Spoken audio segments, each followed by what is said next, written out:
FC Barcelona fans. This is Coach Jrod alongside Andrew Yakub right here for FCB Talking Points. So let's get started. First talking point we're going to do today is FC Barcelona's finishing. So Andrew, let's go ahead and get started. You tell me what you got to say about our great finishing we've been having this past season. I love the sarcasm in your voice. Um, no, it's been terrible, man. Two penalties missed in the last game against Cornea. Um, we have to step it up. We've had basically every player from every position except goalkeeper and defenders take penalties. We had Griezmann take a penalty. He flew it over the bar. Braithwaite's taken a penalty. He's flown it over the bar. Pjanic took a penalty. He gave it straight to the goalkeeper. And I don't even know what the penalty was from Dembele. It wasn't even a penalty. It was a pass. But we have to step it up. And I was seeing some good stuff in those first 3 or 4 games of the year when we played against Bilbao. Messi was stepping it up. He's doing his thing now. And then Griezmann came back against Granada, scored a brace. It was very nice, especially the second goal was really nice. And it's just we just have to step it up. And that begs the question, like, are we missing Fati? And I think we are. We're really missing that player that just shoots the ball accurately on target, composed, and just wants to finish it instead of just hitting the ball wherever, especially if it's straight to the goalie. So I mean, I agree with you, man. I think with Griezmann, it's just a matter of he's in a funk, man. Messi was in a funk back in the days as well. He has to get out of that funk. I know it's taking long, and we're giving him chance after chance after chance, but the only way he's gonna get out of it is by taking those chances. Yeah. If he can't get it out, that's the opportunity where we say, hey, we got to bring someone else, and we could send him somewhere. Yeah. But no, I think we are missing Fati. The fact that Fati was our second best goal scorer until Griezmann started scoring the past bracer. So just says a lot about Fati's finishing desires and what he sees when he's in the field. So yes, we are missing Fati for sure. I like the idea that De Jong stepped up big time when Koeman said, I need our midfielders to score. De Jong stepped up. Pedri is definitely doing what he does, but De Jong definitely is doing what Koeman asked to do, which is get those goals in. So yes, finishing we need to do. Let's ask the question real quick. Because everybody's wondering who should be that second and third guy to take a penalty if Messi is not there. Okay. For me, Messi first, injured Coutinho should have been second, Griezmann third. Yeah, we should have pulled him from the hospital and Absolutely. on the pitch. To me, we always have to remember Griezmann World Cup penalty taking that he's done. He is an amazing guy, but he's in a rut. And the only way you get out of it is by getting in there, putting the pressure on him. And we might lose a game or two with it. And that's when you say, okay, Griezmann, we got to sell your ass. But Griezmann should be the third one and nobody else. Who do you think should be your guys? I like Dembele in that penalty shootout against Real Sociedad. His penalty was clinical, but the one against Cornea was terrible. And I mean, he's 24, so he still needs time to learn and stuff. But yeah, I think I agree with you. Except I might honestly put Griezmann over Coutinho because Coutinho, his confidence hasn't been all that as well. Yeah, he came back from a treble-winning season with Bayern Munich, but Griezmann's the more natural, penalty taker. So I feel like it would be Messi, Griezmann, Coutinho, but Coutinho and Griezmann are my top three with Messi. So. All right, you fans, you tell us in the comments who you think should be our top three guys. All right, let's move on to the transfer stuff because there's rumors all over the place. And this is the first thing I'm going to say. I am very happy that Tusquets talked to all the three hopefuls, presidents, and decided that, look, let's not try and go get another bill this winter, transfer market. Is it a good decision for the game that we are playing right now? Maybe not, but it's a great decision for the future of this of our club. Absolutely. In my opinion, I think it's a great decision. I think that's really cool leadership by Tusquets saying, hey, I'm not going to be here. Let me talk to the guys and see what's going on. Yeah. So let's go ahead and get started first with the defense. No, let's start it this way. Who you think we should put on the chopping block or sell if we get a great player? So I'm going to go ahead and get started here. These are my guys in Barcelona. I think they're in the chopping block. Firpo, Trincao, Braithwaite, Umtiti, Coutinho, Langlais, Mateus Fernandez. Those are my guys that I think are on the chopping block. I agree. And I also think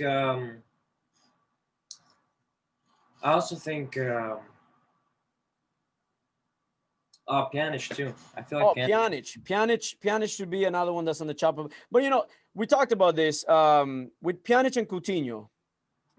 I personally think unless you're getting somebody really good, that's the only way you should get rid of them. I feel like if the club needs funds, and they're really one of the only 3 or 4 players, they're the two that will honestly be most realistic to sell and get the money for, then Cut I down would the sell. bill, Yeah, cut the bill down, go for it. because Yeah, Coutinho I is agree. the second I agree. highest bidder in the team.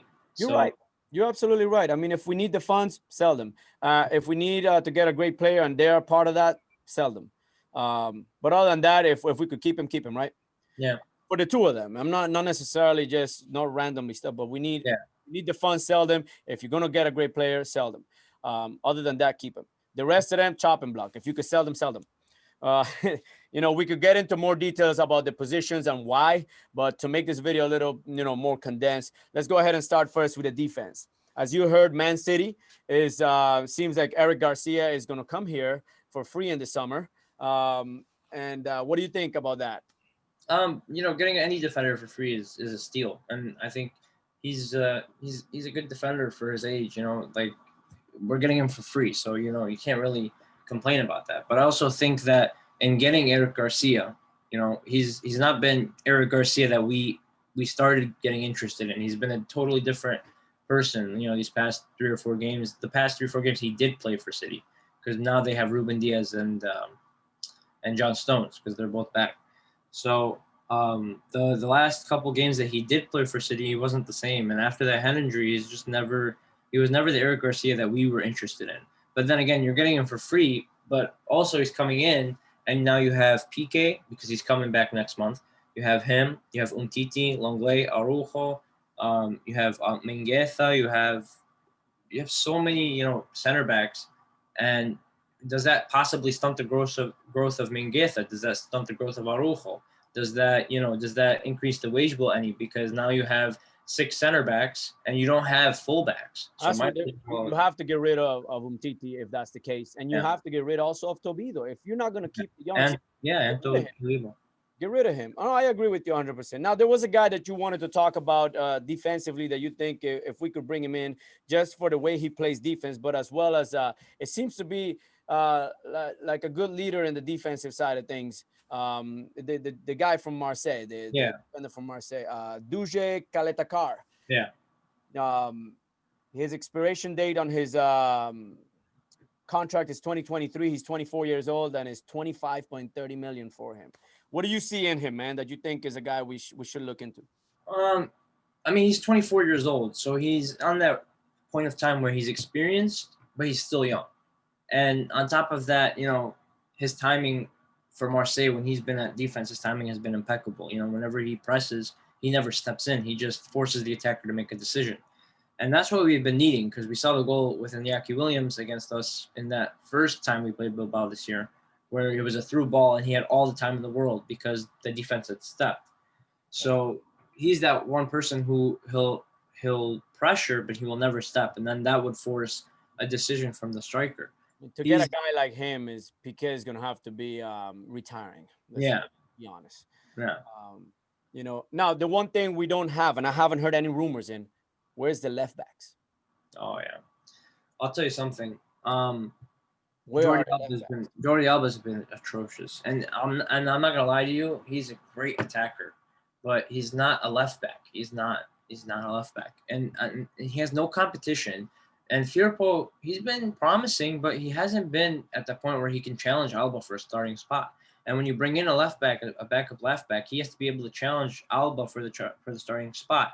And Alba's just not been having any competition for the last 4 or 5 years. He cost us the Liverpool game, and it wasn't just him, but there was more problems that lie deeper. But he was the reason for the first goal in the Liverpool game. He's the reason we lost to Bilbao for both goals. He could have been with the defensive line. Not just that, for the first goal, if he wasn't onside, if he wasn't keeping all the Bilbao players onside, there wouldn't have been a goal. And then the second goal, there was two instances. First of all, he was keeping them onside again, and then the second part is, why are you ducking to head the ball? There's There was a comment I made that, if that was Carlos Puyol, his face would have been on there. Yeah. Yes, and I forgot who it was, but there was a Barcelona Life fan who said there are no more players like that, like Yeah. Carlos Puyol in Yeah. Barcelona, who will give their whole body for Yeah. the win. And he might be right about that. He absolutely might be right about that. So we got to see what's happening there. And talking about Firpo, I don't understand why we got Firpo when you had a great guy in Cucurella, which I think Cucurella is a born Barcelona guy. He's played Barcelona. We should have given him a bigger shot than what he That had. goes back to 2016 when we let go of Alejandro Grimaldo to Benfica and we bought Lucas Digne. Yeah. And then Lucas Digne didn't play at all for that season, the 16-17 season. We sold him to Everton, and then we brought in Junior Firpo. If we would have never sold Alejandro Grimaldo, he's a world-class left back at Benfica now. If we would have never sold him, he gets promoted to the first team. Now he's competing with Alba for a contentious spot. So there's no point to rush things. We just rush everything. Absolutely, man. So, well, that's the defense part of things, guys. We got to see what happening here. For sure, it seems like Eric Garcia is coming in, but we'll see what happens. We don't know what's going to happen with Piqué. Piqué's what, 34 now, 35, is something like that. So I don't know when he's going to retire, but his time is coming up. We got to make sure something happens. But I do like the promise of Araujo taking that role of leadership, because it seems like he's taking it serious, but he's still trying to learn as much as possible. Yeah. Let's go ahead and move on to the midfield, man. There's not a lot to talk about the midfield besides the whole Wijnaldum that Koeman keeps talking about. Me and you, I think we both agree. I am not interested in Wijnaldum. I saw him play. The last game I saw was Liverpool, Man City. He was just walking in the field, man. I'll I tell you don't know what he was something. doing. I think all the transfer talk is getting to his head too. It's not just that he. First of all, he's old. He's an old player. He's not, wrinkling old, but he's not, he's not anything young. And the last thing we need is to bring another old player and to pull another stunt like we did with Vidal or Paulinho. And on top of that, Coleman wants a midfielder who's going to score 10 goals a season.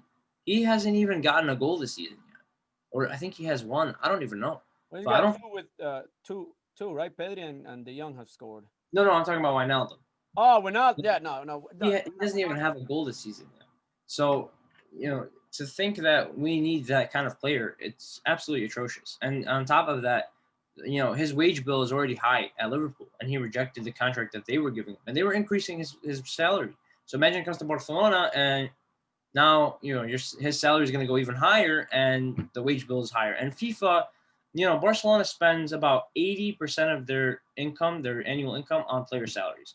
And FIFA recommends that you only use 70% of your income on player salaries. So yeah, Messi does make a lot of money. Yes, Coutinho does make a lot of money, but why would you bring in Wijnaldum, who's going to already be making just as much, maybe a little bit less than Coutinho is making right now, and bump his wages up? It doesn't make You're sense. messing with the wages just for Yeah. a player that. And I feel like, yeah, and I feel like Carlos Busquets, he knows that, and because he's a businessman, because he's done work in the financial business, he knows that, and he's telling Koeman, he's like, listen, financially wise, I don't think we need a midfielder. I think the last thing we need is a midfielder. I think the first thing is to get another defender, a left back, and a striker, and that's where Eric Garcia comes in. That's where the left back situation comes in, and then leads us to the striker. And we do have some good midfielders, and we got midfielders that we could definitely sell to get that wage bill corrected. I mean, Mateus Fernandez probably doesn't make enough to even hurt the hurt the debt that we're in. But Mateus Fernandez, if you're not going to give him a shot, put him on loan, sell him, or do something.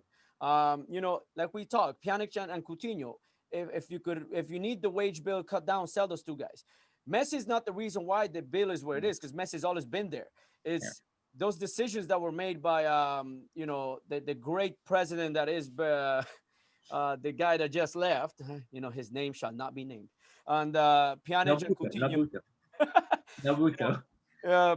Philippe Coutinho, Dembele, Griezmann, those guys are making big bills, and we still have to see them do what they came here to do. But Carlos Aleñá, we talked about it. Good loan. Send him in a loan. You're not using him. That was great because we sold him. We sent him on loan. Getafe is paying his whole salary. We don't even pay a single penny of his salary, and they don't even have an option to buy him. So we get him back at the end of the season. Yeah. So if we could do more of that. But I'm with you. I don't think, and I'm with Tusquets. The whole conversation you just had about Tusquets, I think he's right. We don't need a midfielder right now. Yeah. We really don't. And then we got about with our forwards, man. And this is forward rumor, all over the place, man. People are talking about Eric Haaland, 100 million. Lautaro Martinez, 70 million. There was conversations about Real Sociedad Alexander Isak, 25 million. Valencia's Maxi Gomez, 32 million. Memphis Depay, again, big conversation there, 40.5 million. And CBS Sports is reporting that there's talks about Luke de Jong, 12 million, and as well as William Jose, who just went on loan to Wolves for 18 million. Now, there is a guy that you wanted to talk about, which and you want to add to that list as your personal rumor that is something that you wish it was an actual rumor, and that is Atletico Madrid's Musa Dembele, who's right in loan right now with Atletico Madrid, and Yeah. he's 33 million right now. So in order to get all these guys, especially Haaland, Lautaro, Memphis Depay, and even Musa Dembele, we got to get rid of some people. And we got to get rid more than that people to keep those wages down too. I mean, and this is where, the guys like Coutinho, if Griezmann's got to be part of that chopping block, especially for a guy like Eric Haaland. I mean, come on, Erling Haaland. Sorry, he's the guy is amazing. It's unreal. So what do you think, man? What do you think about all these rumors in our forward position? Well, I'm gonna start with Alexander Isak. I don't think he's gonna be a realistic transfer for us, only because Real Sociedad just sent William Jose to Wolves, so I think they're gonna try and keep hold of him. As far as Lautaro Martinez, I don't think Inter Milan's gonna let him go either because he's formed a really really clinical partnership with Romelu Lukaku up top, and Milan does like to play two strikers up top. So they're doing their thing. I don't think they're going to let him go anytime soon. He came out recently and said that I would have liked to play with Messi, but at Milan, not at Barcelona. Yeah. So that kind of kills the rumor.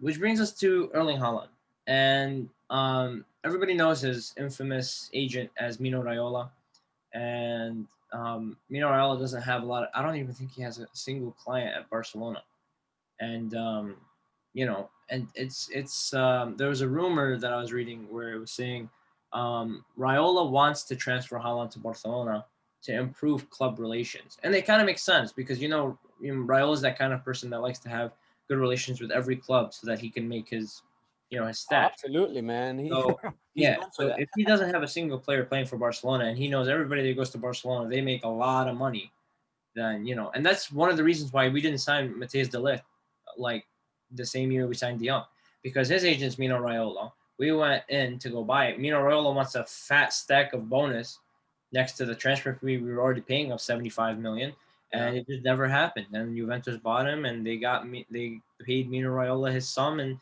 because Mino Raiola is well known with Juventus. But on top of that, it's just Holland's release clause is going to go down to 60 million. He's going to be active at 60 million in 2 years, 2022, or a year. Um, why spend 100 million on such a prodigy when you can basically get him for free if he doesn't extend his contract? You can get him for free in 2 years. And if It's, he wants to come too, because and if he wants to come too, and I'm pretty sure he would love to come to Barcelona. We're like Dortmund, don't get me wrong, all respect to Dortmund. They're a great team. They're a very good team, but they have trouble holding on to talent. They've let go of people like Dembele, yeah. like Lewandowski, Mario Götze, Jadon Sancho is continuing to be linked out of the club as well. So Pulisic left there too. Pulisic, a lot of players, and I don't think they can hold on to people The that. way I like to put the Dortmund is a second tier team. Yeah, It's a great team. They could to win develop. stuff. They could win stuff, but it's not that team that players. I want to play for Dortmund unless you're born and raised in Germany and in that area. You're like, yeah, I want to play for Dortmund. You got your Real Madrids, your Barcelonas, your Man Uniteds, Liverpool's, Bayern Munich, Juventus. Those guys are whole different level teams. That's the thing is, yeah, we could wait 2 years, but Aaron Haaland may be able to get more money from some other team if they have it. And you know very well, a team like Real Madrid right now, they're looking for a big purchase here coming up soon, Yeah. be it Mbappe or maybe even Neymar, maybe even Haaland. Who knows? I don't think Neymar is going to Real Madrid. I think he's too associated with Messi to be going to Real Madrid. But I do think Mbappe is going to end up at Real Madrid 100%. If it's next year, if it's the year after, it's going to happen. The thing is, we need a forward. Yeah. But how we're gonna get this forward is the question. Yeah. Who we're gonna sell, and we have to sell, and we have to sell, and we have to be ready to sell some of these people. And we talked about who exactly we want to sell. It's not necessarily sell to get another defender, but it might be sell some defenders and some midfielders to be able to bring in a forward that's going to do something. I like the youngsters. I have to give Koeman a big shout out on using our youngsters. I mean, Moriba got an opportunity to play, and that would have never happened under Valverde. And Or that's how you know it's not a personal vendetta against Ricky. It's yeah, not. It's absolutely. not a. It's not a personal vendetta. If you have the right, because Coleman knows today's game is not just about technicality. In the Premier League, I'm probably the only player that actually plays like the only two players that I know that can play like that, the technical style, Bernardo Silva and Jack Grealish.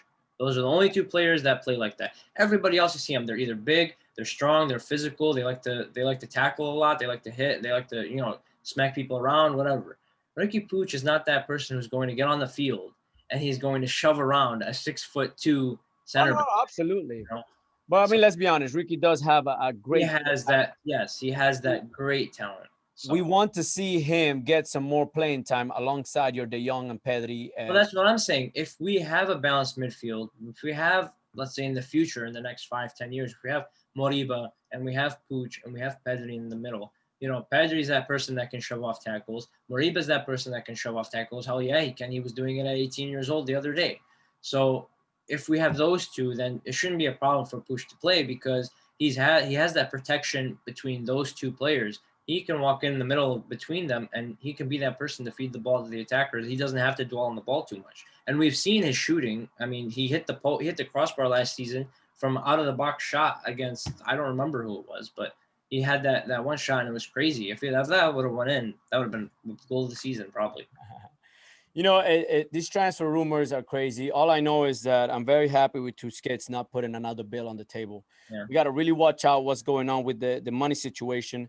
The next president's coming in. He's got a big job to do business wise, and a lot of big decisions to make when it comes to players.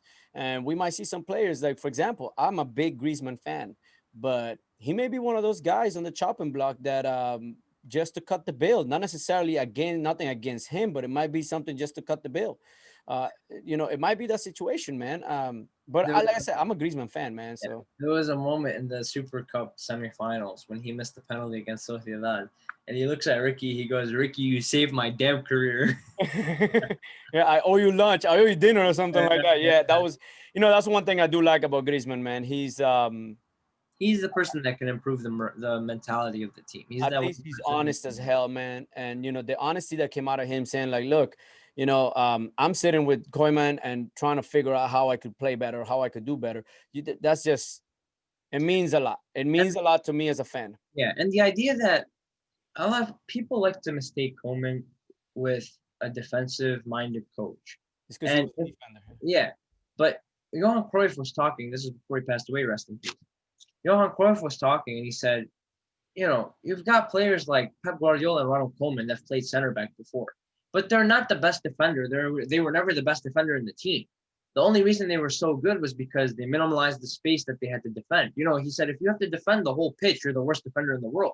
If you have to defend a 2x2 meter square on the pitch, you're the best defender. So that's why Koeman was such a good player in the defense, because he could do that. But on top of that, he was an even better attacker. Like it or not, he was a great attacker. He could carry the ball. He could get long passes. He could take long shots. He won us the Champions League. Accuracy, man. His accuracy in kicking was Yeah, his accuracy was crazy. So It's interesting, though. It's interesting, and we got to see what happens. This team is definitely going to be. I'll tell you what. With the Messi situation too, it's Yeah, going to be interesting. Koeman's the perfect balance between a coach that cares and a coach that has the strength to take decisions that will help the club. We had Valverde. He would never participate in training. He would never talk. He would never be that kind of player where he was, so intent and focused. He was sleeping during half the games he coached. There was the game against Inter Milan. I'm pretty sure he was sleeping when Fati scored the goal, his first goal in the Champions League. And then we had Setien who came in, and he was too involved in the training. He was too involved. He was literally playing with them, So, There was people saying out there that Setien was probably the worst coach Barcelona ever had, and I'll be honest with you, man. I like Quique Setien. yeah, I like him too. I But like Quique Setien, and I think they're giving him a bad. giving Kike Setien 1 week to prepare and COVID-19 break in the middle of a season is not the way to introduce a coach. He comes in halfway in the season, Mhm. takes over for Valverde, Yeah. and then COVID happens. You can't say he was the worst thing ever just because supposedly Messi and Suarez said he's the worst coach they ever had. Which until I hear it from Messi's mouth, I'm not gonna believe any of that crap.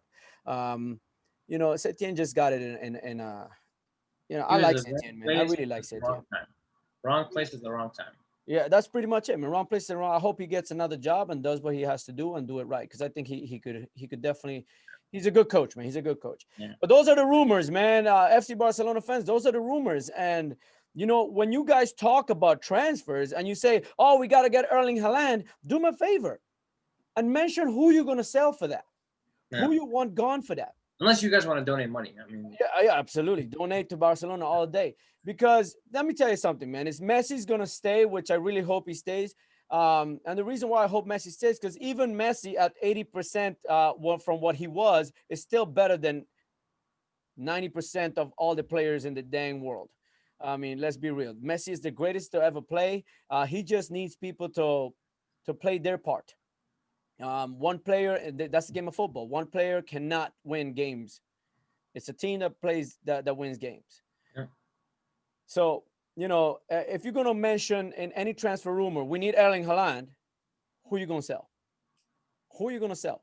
If you say let go of Messi, well, you're gonna get a Yeah. lot of hatred from a lot of people, and I'm one of those. And not just that, but Messi's the only reason we are scoring right now. We saw against Correa and we saw against Bilbao.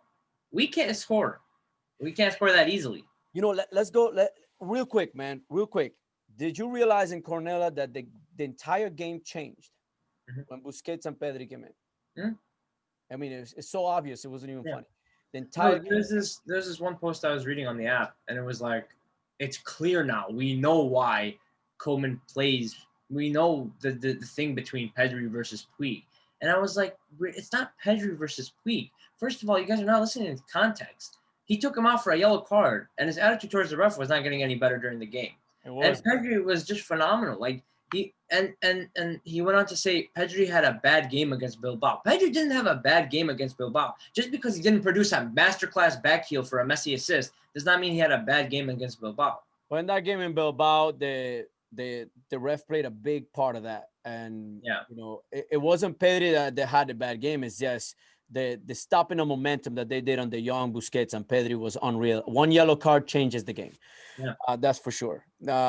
But and like the one thing you just said, it's not Pedri versus Puig. I think both of them could play together, and both of them could be amazing together alongside the young or Busquets, whoever.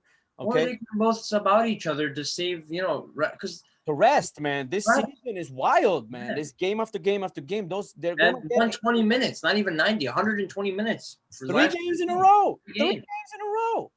So it's definitely one of those things that we got to watch out for. Yeah. So fans, listen.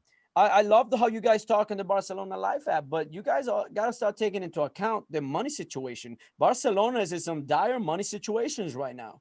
It's easy to say bringing Haaland, and then you get mad at the next president because he didn't bring in Haaland, and some other team grabbed him. Well, who do you want to see gone in that case? And will the other team take that person? That's the thing. That's the thing you got to look at, because those other teams are also looking at their wage bill. And a guy like Coutinho, who I love Coutinho, but at the end of the day, he hasn't produced. And now he's injured, and he's probably not going to be back till April or something like that, or even longer than that. So that's not happening. Pjanic, you'll see what's going to happen with him, but Koeman is not playing favorites here in this thing, and I think that was a clear one. I do want to see him give Ricky a more chance with some good midfielders alongside, like Pedri and De Jong together. If I see that and then Puig kind of struggles, then I'll say like, okay, yeah, Koeman is right. He's doing the right thing with him. But until I see that, we got to see what happens. But I'm enjoying Ronald Koeman. I know everybody wants to talk about is going to be a season where we don't win anything. I disagree with that completely. I think we're going to win something. Um, Copa del Rey might be the one we win, but I think we will win something. If we win more than one, I'll be dang surprised. And if we win the Champions League, I don't know what I'll do, but that will be a bigger surprise than anything. Um, but I really, really want to see what happens this summer. We're playing better though. We're playing better 2021. Andrew, say something out there for these fans, man, and these Barcelona guys. Listen, just be patient. That's all I gotta say is just be patient. The more patient we are, the less pressure we put on the team. And I said this before: the more pressure we put on the team, the more we're gonna fail. Laporta came in 2000, and he didn't have any pressure, and he built a great team, and the team won so many Champions Leagues, and then they built pressure on themselves. So the more pressure you put on people, the more pressure you put on the team, the more pressure you put on anybody in general, the more you're gonna fail because cracking under pressure is typical. It's a normal thing. You know, if you minimize the pressure we put on the coach, you minimize the pressure we put on the players, then the better it's going to be. There's some players who love pressure.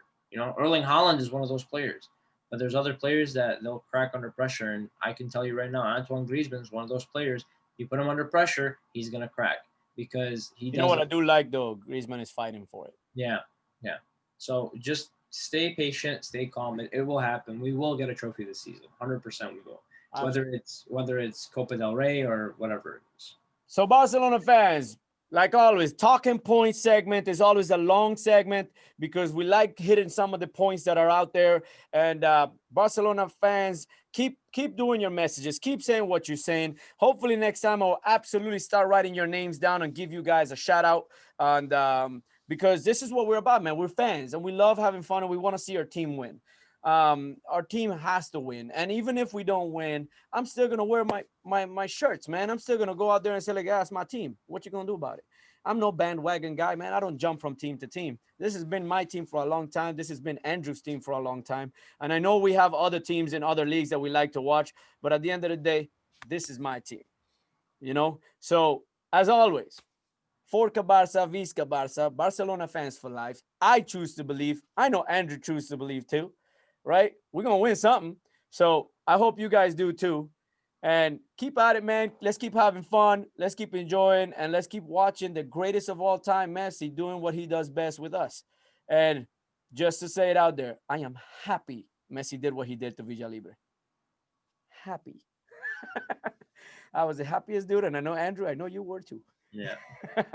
All right, guys. See you later. Coach Jrod and Andrew Yakub, the greatest from Canada. We out, baby. That's what we do. Boom.